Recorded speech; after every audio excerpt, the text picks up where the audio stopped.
छोटी होती जाती है। उत्तर प्रदेश में जब एक डिसीजन आया तो मुझे इस साइंस की समझ ने बहुत मदद की।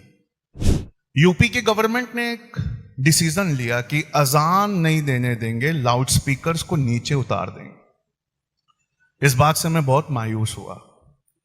समरकंद में मैंने ये बात जब समझाई तो उन्होंने मुझे बताया कि क्या ऐसी अजानें होती हैं जैसे हमारे समरकंद और बुखारा में होती हैं? मैंने कहा नहीं, अजानें ऐसी होती हैं जिसको सुनने वाले का दिल, चाहे वो ईमान वाला ही क्यों ना हो, मैं अपने रब के सिवा किसी से नहीं डरता, इसलिए सच बोल रहा हूं, हम अजानें ऐसी देने लगे थे कि सुनने वाले को वो नागवार गुजर रही थी।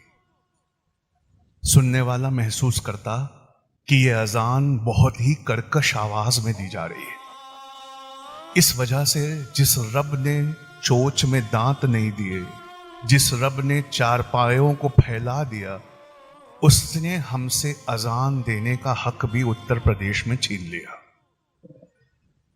इस वजह से जब इस प्रोग्राम की डेट मुझसे मांगी गई तो मैंने हर काम छोड़कर आने का सोचा, क्योंकि दिन में 5 मर्तबा अगर किसी मुसलमान का किसी गैर मुस्लिम से पहला पाला अगर पड़ता है तो वो अजान से है।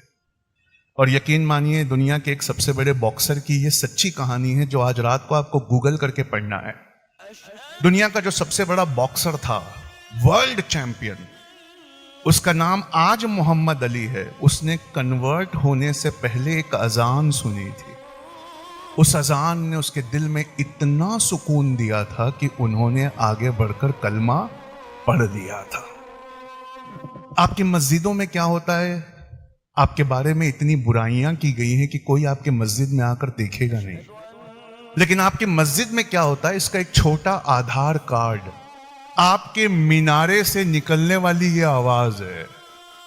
अगर ये आवाज खूबसूरत है तो लोगों को करीब लाएगी, अगर ये आवाज बहुत खूबसूरत नहीं है तो लोगों को दूर करेगी। खानकाएं हुआ करती थी, मदरसे हुआ करते थे, उनके बारे में यह मशहूर था कि कोई किसी शहर में जाए और उसका सामान चोरी हो जाए और उसे भूख लगी हो तो एक खानकाह ढूंढ कर पहुंच जाए और वहां पेट भर के खाना खा ले। आज 2024 में ये बातें गुरुद्वारों के लिए मशहूर है। आपकी खानकाहों की शानदार चीजें अब किसी और ने ले ली है।